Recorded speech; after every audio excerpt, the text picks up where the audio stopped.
Terima kasih pemirsa, Anda kembali menyaksikan Newsline dan kali ini kami akan hadirkan segmen Spotlight. Kami akan hadirkan informasi dan juga sosok yang menginspirasi.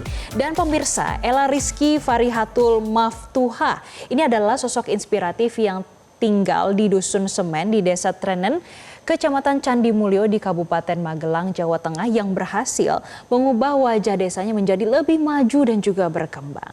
Informasi selengkapnya pemirsa. Pemirsa, inilah kisah Ella. Ia tumbuh di lingkungan yang kaya akan potensi pertanian, terutama kelapa. Melihat potensinya yang besar namun belum tergarap maksimal, Ella bertekad memaksimalkan potensi tanaman kelapa demi mensejahterakan masyarakat di desanya. Memulai dengan melakukan eksperimen dan penelitian, mengubah nira menjadi produk lebih bernilai, yaitu gula semut. Bersama ibu dan adiknya, Ella mengajak masyarakat desa untuk membuat produk gula semut agar lebih meningkatkan nilai jual.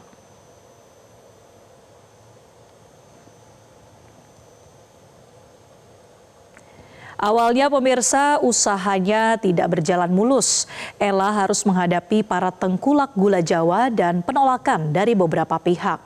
Seiring berjalannya waktu, masyarakat desanya mulai menyadari bahwa olahan nira menjadi gula semut lebih banyak mendatangkan keuntungan. Bahkan kini produknya itu berhasil menembus pasar ekspor Korea Selatan.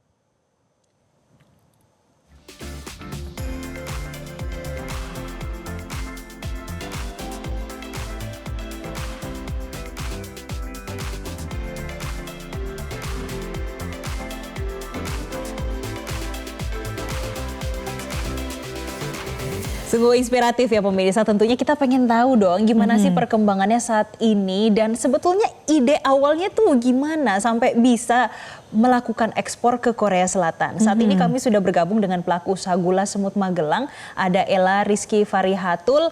Mbak Ella, selamat siang, terima kasih atas waktunya sudah bergabung bersama kami di Newsline Metro TV. Mbak Ella, awal idenya gimana sih Mbak? Karena ngelihat pohon kelapa di mana-mana atau gimana? Iya Mbak, selamat sore, selamat sore juga pemirsa.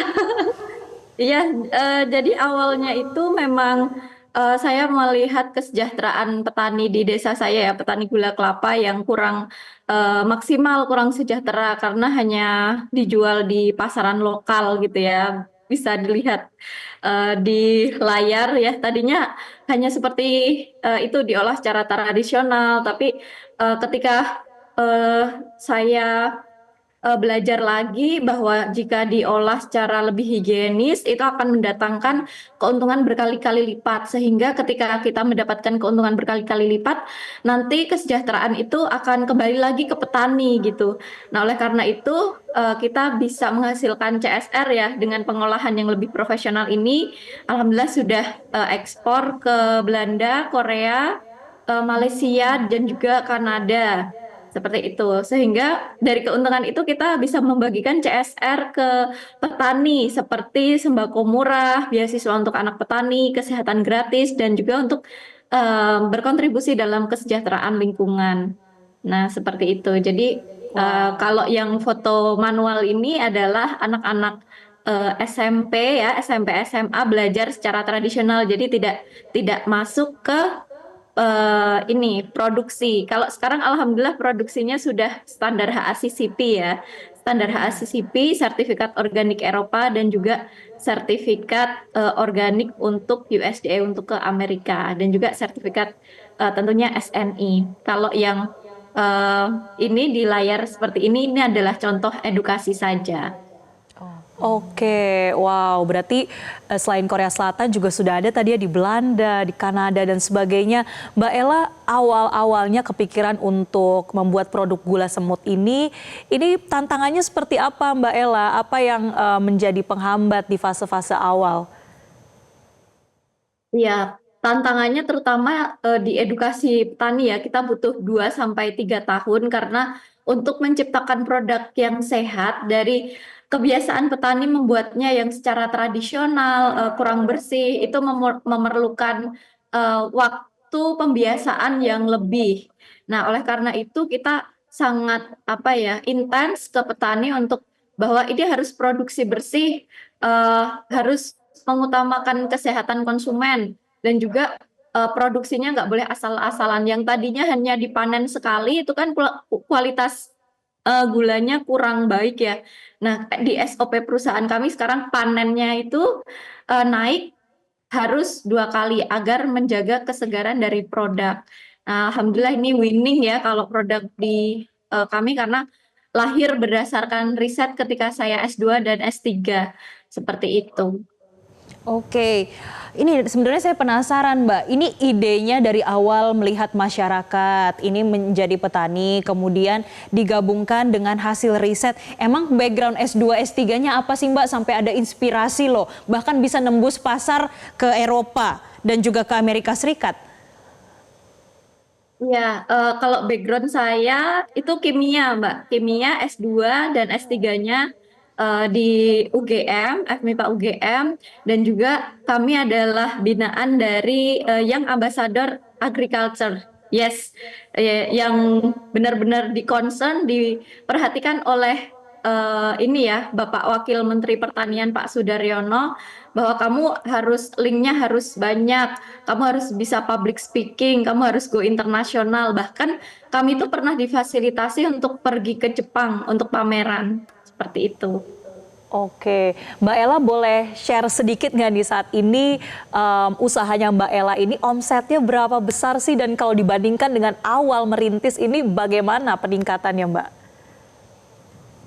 Aduh, kalau awal merintis itu paling ya sebulan kita ngomset cuma 300.000 lah, ada paling pol ya 3 juta gitu. Tapi alhamdulillah kalau sekarang itu kita, bisa ya untuk menyekolahkan beberapa anak, petani dan kita menyumbangkan, lumayan lah untuk pajak negara, seperti itu. Mbak Ella, tapi kalau untuk petani sendiri setelah ada value added yang diberikan, ini dampaknya bagi desa dan juga para petani kesejahteraannya seperti apa sekarang? Ya, jadi kalau di, petani itu memang kita pembinaan secara langsung ya, Mbak.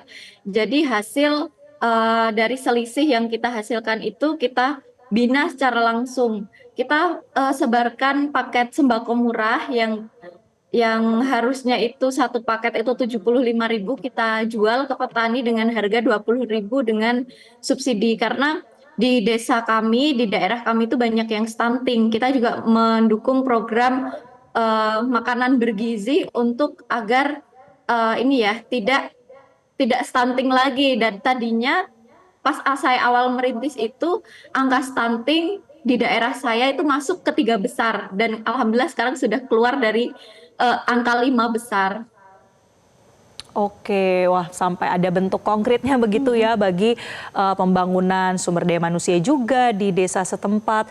Mbak Ella, kalau tadi juga terkait dengan sudah bisa menembus pasar ekspor, itu awalnya seperti apa Mbak Ella bisa sampai produknya ini kemudian bisa diterima dengan baik juga di negara lain? Ya baik. Jadi kalau memang ekspor itu benar-benar jalur langit ya. Saya me apa ya, menamakannya kesuksesan jalur langit karena tadinya memang pas packing kecil-kecil itu kami hanya menitipkan di lokasi area Borobudur dan itu saya berdoa, "Ya Allah semoga ini bisa ekspor karena jualan produk sehat yang agak mahal di Indonesia susah sekali," gitu. Nah, beberapa minggu kemudian ada buyer dari Eropa, dari Korea itu datang hanya karena melihat belakang kemasan diproduksi oleh Mira Lestari, Candi Mulyo, Magelang. Nah, itu didatengin sama misternya itu. Nah, Kemudian dari situ kita mulai ekspor. Nah, dari situlah saya mulai belajar ekspor, ngurus dokumen sendiri, ngonten dan lain-lain, sehingga ada buyer yang kedua dari Malaysia, kemudian ke Belanda juga dan ke Kanada. Iya. Seperti itu. Oke. Mbak Jadi Ella, kita tolong dulu semua sama. tahu nih kalau menembus terutama pasar ekspor ke Eropa itu cukup sulit, Mbak. Nah, persyaratan dari packaging itu harus dilihat. Kemudian ada persyaratan terkait dengan berbagai dokumen, terutama standar di Eropa itu cukup berbeda dengan ada yang di dalam negeri. Ini akan ada perubahan kah, Mbak, produk yang dijual di dalam negeri dan juga standar ekspor? Ya, kalau standar ekspor itu sebenarnya tergantung buyer ya. Ini yang perlu diperhatikan sama UMKM-UMKM. Mungkin kita itu mau ekspor udah takut duluan dengan legalitas, dengan perizinan, dengan syarat-syarat dokumen. Nah, ternyata eh, kita itu bisa menjual sesuai bayarnya. Saya pernah dapat order dari Polandia itu tidak mensyaratkan standar apapun, yang penting ada barang gitu. Mungkin di sana digunakan untuk eh, ini ya, yang produk non organik. Nah, tapi kalau yang ada standarnya, standar ke Eropa itu minimal kita sertifikatnya sertifikat organik EU gitu. Kemudian sudah tersertifikasi HACCP. Nah, ke Kanada juga yang bulan lalu itu kami ekspor tanpa meminta persyaratan apapun, hanya barang saja. Nah, kemungkinan di negara tujuan ini termasuk barang-barang yang dijual di toko-toko yang tidak berlabel organik.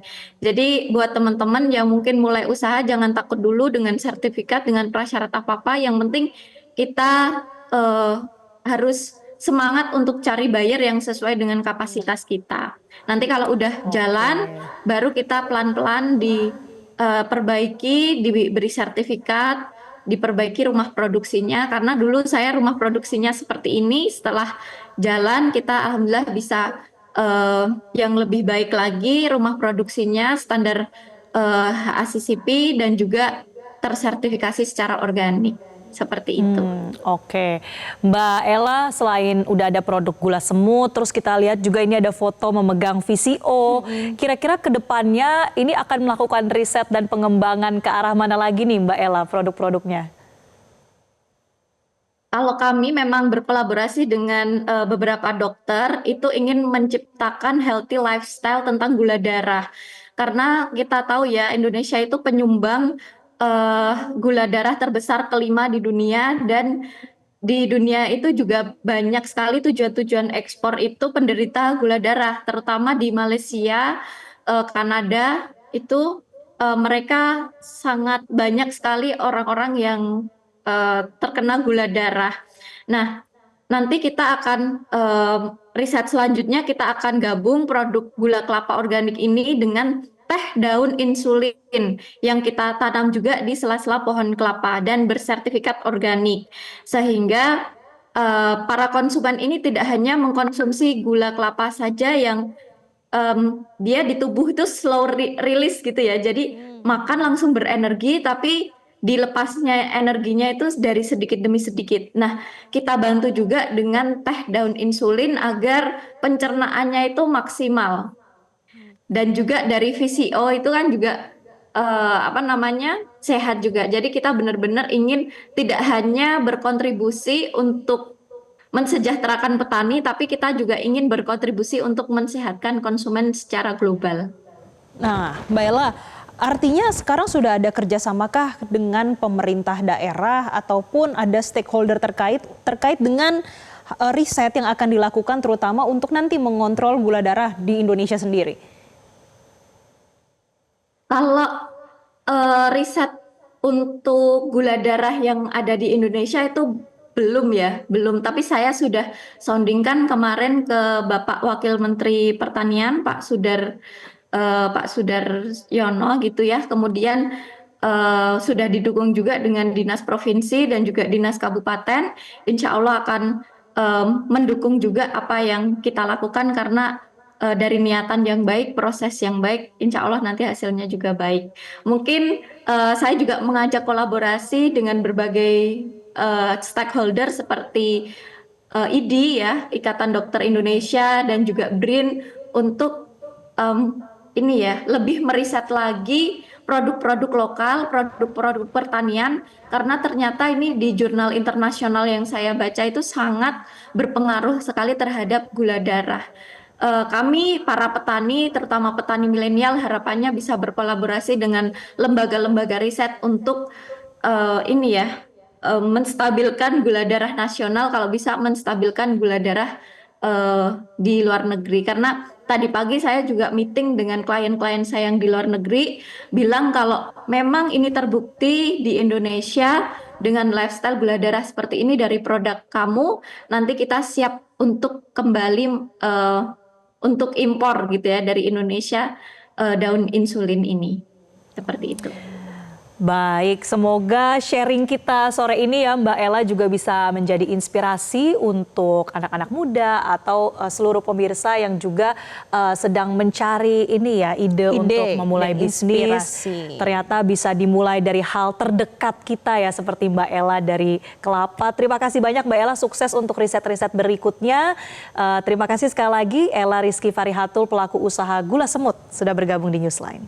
Jelajahi cara baru mendapatkan informasi. Download Metro TV Extend sekarang.